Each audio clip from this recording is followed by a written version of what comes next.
जिंदगी में कई बार हमें लगता है कि हम कमजोर हैं। समस्याएं इतनी बड़ी होती हैं कि हम कह देते हैं, ये मेरे बस की बात नहीं है।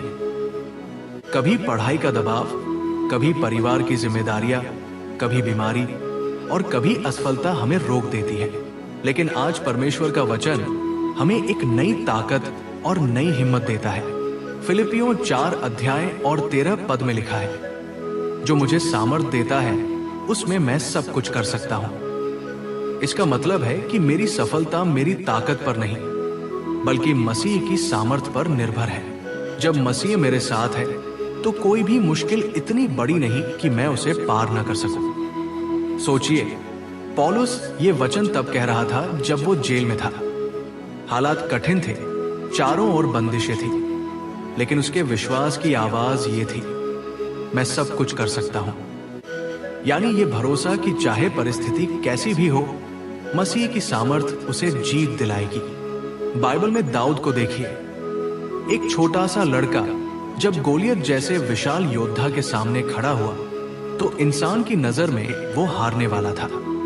लेकिन दाऊद ने कहा, तू मेरे सामने तलवार और भाले से आता है, पर मैं सेनाओं के यहोवा के नाम से आता हूं। और उसी विश्वास की ताकत से उसने गोलियत को हरा दिया।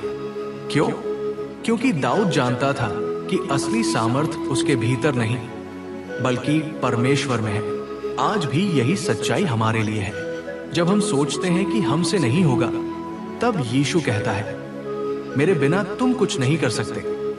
लेकिन उसके साथ मिलकर हम वो सब कर सकते हैं जो असंभव लगता है। चाहे आर्थिक तंगी हो, स्वास्थ्य की समस्या हो, रिश्तों में टूटन हो या आत्मिक युद्ध, जब मसीह हमारे साथ है तो असंभव संभव बन जाता है। तो भाइयों और बहनों, हार मानने से पहले ये वचन याद रखिए, सब कुछ मैं मसीह में कर सकता हूं। जब आप ये मानकर कदम उठाते हो तो आपके भीतर एक अलौकिक हिम्मत पैदा होती है, और वही हिम्मत आपको हर हालात में विजयी बनाती है। तो आज मैं आपको चुनौती देना चाहता हूं, जब भी कोई समस्या आपके सामने आए तो डरकर पीछे मत हटिए। अपने होठों से ये वचन बोलिए, सब कुछ मैं मसीह में कर सकता हूं। क्योंकि ये सिर्फ शब्द नहीं, बल्कि ये एक आत्मिक शक्ति है जो आपके जीवन की दिशा बदल सकती है।